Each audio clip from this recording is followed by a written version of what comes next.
when you're shopping for books, whether that be perusing the bookshelves of your local bookshop or browsing a bookshop online, you're likely to come across a category dedicated to BookTok. The internet has been fueling what we read for a long time, and many of the books that I pick up are, at least in part, fueled by seeing somebody talk about those books in a video, seeing a post about them online, or seeing a review on Goodreads. But when it comes to the most talked about, the most popular books on BookTok, which is part of TikTok that specifically makes videos about books, these books have become a special category all of their own, sought out specifically by readers, so much so that bookshops have tables laid out with signs saying BookTok sensations or as seen on TikTok. In an article by Natalie Wall, who is a PhD researcher at University of Liverpool,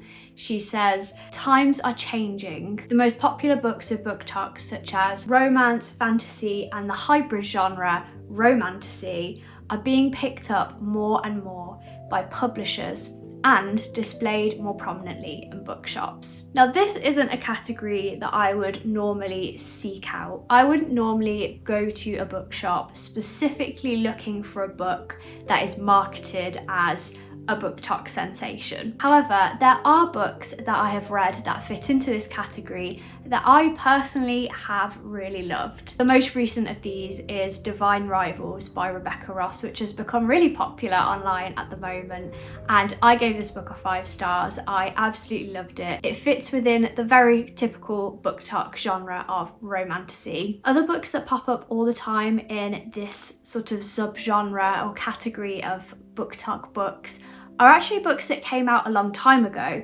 as long as 10 years ago. I particularly think of YA fantasy romance books such as the Shatter Me series, which I haven't read, and pretty much anything by Sarah J Maas. And I absolutely loved those books when I read them. A Court of Thorns and Roses came out back in 2015 and is now a really hyped book, which is so fascinating to me, but that is a whole other video. It isn't a book that I would particularly pick up now, but it's a book that I agree with the hype over. Sometimes my interest is just piqued in a particular book, and there is one particular book just generally I've been seeing everywhere, recommended by every BookTok category or list, and that book is Fourth Wing by Rebecca Yarros. This book has been front and center of so many bookshops I've walked into and has been all over my social media feeds, and I decided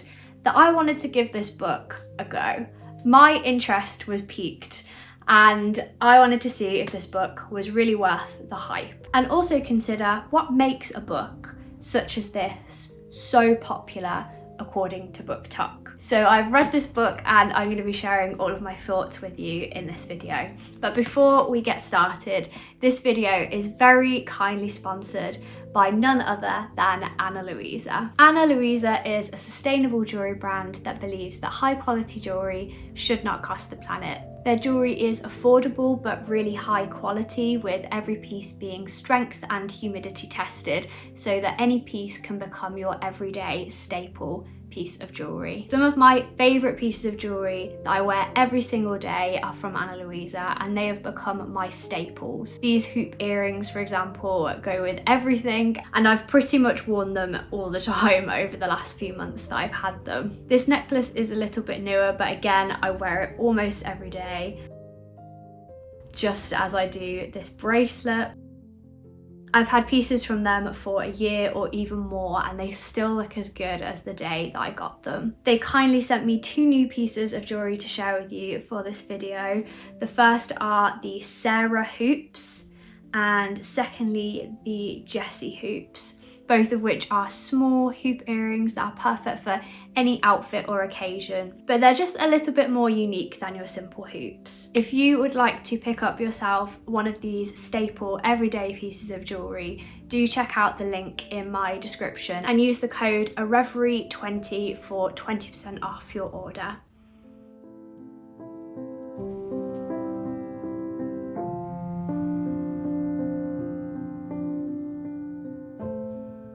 fourth wing begins with 20-year-old Violet as she is preparing for conscription day, where she is about to enlist for the Riders Quadrant at Basgiath War College and face a life-threatening initiation and an even more life-threatening 3 years of study. The Riders Quadrant basically train to ride dragons and fight to defend their nation. However, Violet is not like the other candidates. Her mother just so happens to be a fierce commander of the army, and her brother and sister before her are held in awe for just how skilled and brave they are. To make matters worse, whilst everyone else has trained to join the Riders Quadrant their entire lives, Violet has trained for the Scribes Quadrant, wanting to follow in her dead father's footsteps. For some slightly abrupt reason, her mother decides at rather late notice to inform her that no daughter of hers will ever be a scribe,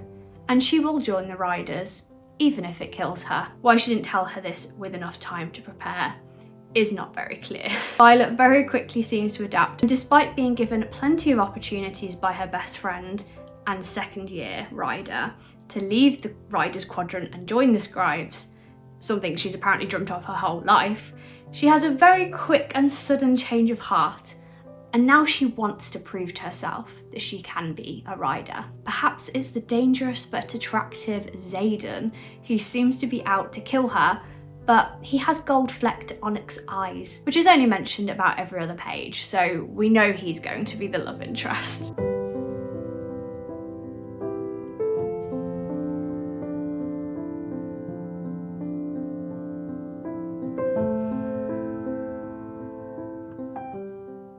I just finished this book this morning. I wanted to talk about the book now that I have finished it without giving any spoilers, and what I kind of thought about it overall and why I think this book got the hype that it did. This book was fun, it was fast-paced, it was gripping, I enjoyed it.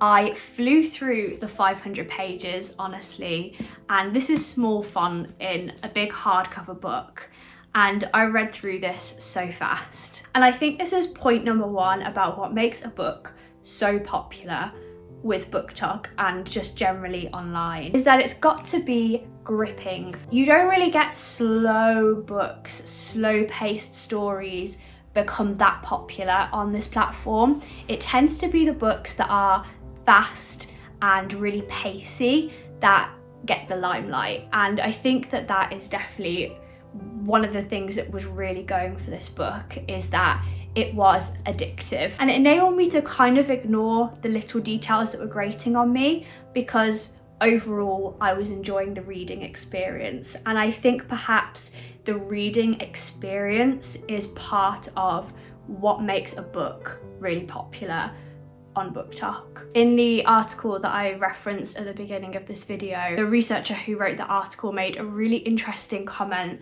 on what makes a BookTok book so popular, and she said, BookTok favours convincing you to read books based on their aesthetics. This might appear a shallow way to read, but it is clearly very compelling, especially for a generation for whom countercultures have given way to micro-trends and niche aesthetic identities. Young people are no longer punks, hippies, or goths, but instead dress with a cottagecore or dark academia aesthetic. Identity and aesthetics are potent tools that BookTok utilises to drive views, enthusiasm, and sales, even if the latter isn't the creator's explicit aim. BookTok encourages people to identify as readers, rather than simply to read. Indeed, to identify as specific kinds of readers, such as romance readers or fantasy readers. She's saying that part of what makes a BookTok book so popular and interesting is because it's marketed to an aesthetic, it's marketed to an identity, and it's all about cultivating that lifestyle of a reader. And I think that is another thing with this book that makes it so popular, is that it fits in with the romantasy subgenre, that romantasy book kind of reader identity that a lot of people are particularly loving at the moment, and it really just goes for all of those tropes and themes and things that come up in romantasy books. My personal opinion on the romance in this book is that it was addictive to read, but really unbelievable and cringy at the same time. Our main character has the same thoughts about the character about 100 times throughout the book. I truly believe that if you remove the words to the effect of "he is so hot" from the story, you would probably have cut down the story by a good 100 pages, because she is constantly referring to him as hot. Or one of the funniest lines she uses, she just comes out with, "He looks so scrumptious." And she's just always, every couple of pages, having a thought about how beautiful, how hot, how attractive, how sexy, how scrumptious he is.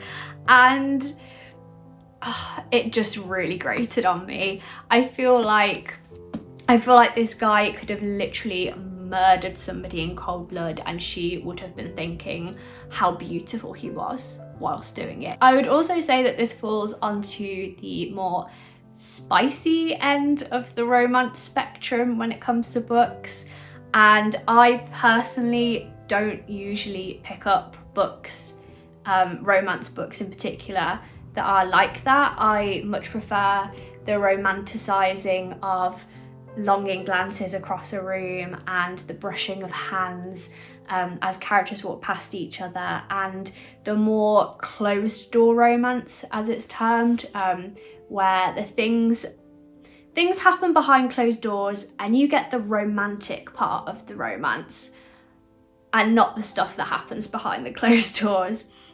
This is what would be termed an open door romance, so just be aware of that if you go into this. That's also a trend that I've found with the books that are really popular on BookTok, particularly thinking of books like A Court of Thorns and Roses, which is one of the most recommended books on BookTok. They tend to be on the spicy end of romance. A final point from that article that was really interesting is that the researcher says that BookTok books are typically books that are marketed to a female audience. And she goes on to talk about how BookTok books really market themselves to particularly young women, because the people creating these BookTok videos are primarily young women. And so another trend that you tend to find within BookTok popular books is that they do centre around a female main character. It is usually a young woman who is at the centre, and it talks and explores the things that young women go through. And again, that is part of what this book is. We're following a fierce, strong, independent woman, but also a woman who is discovering who she is now that everything has changed, and who wanted one thing from life and is having to deal with a completely different path than the one that she thought, and trying to make things work. And I think that sort of storyline, it appeals to young women because it's something that we all go through, particularly as we reach our kind of 20s. We go through that period of time where life is perhaps not what we expected it to be, and stories that use a fantasy or a romantic plot line to unpack that can actually be really helpful and interesting to people of that age demographic. So overall, that leaves me in a really weird place when it comes to rating this book, because I completely understand and agree that this book fits the hype and deserves the hype in a way, because it fits into all of the things that make BookTok books so popular. However, there were a fair few things that were dragging this book down just a little bit for me. Every single character's vocabulary is just curse words in every other sentence. And whilst I don't mind that language being used for effect or to create a character, create the image of a character and the way that a person might speak and view the world, I just don't feel like every single person would swear this much in any context. It was getting to the point where it was just annoying, because a swear word just took every emotive word that could have been used instead, and we just got the same 3 swear words about 500 times in the book. For me personally, it's not the kind of book I would have necessarily picked up just because of my preferences when it comes to romance. I also generally go for slower paced books more often than faster paced books. I think I just prefer books that build that way and are generally a bit slower and cozier and more gentle in their storytelling. I think that's just a personal preference. However, I really enjoyed reading this book. It was addictive, it was fun. I think if you wanted to get out of a reading slump, reading something like this is also perfect because it's just so easy to read and it makes you want to keep picking it back up. Thank you so much for watching this video. I hope you enjoyed it. Let me know your thoughts on this book if you read it before. Also, let's have a discussion about what makes a book so popular according to BookTok. What sort of themes in your experience come up a lot in these books? And do you personally seek these books out, or is it a case of just if you come across them or have an interest in them like me? And don't forget to use the link and discount code in my description box if you would like to order yourself something from Anna Louisa. I hope you have a wonderful day wherever you are in this world, and I'll see you very soon with another video.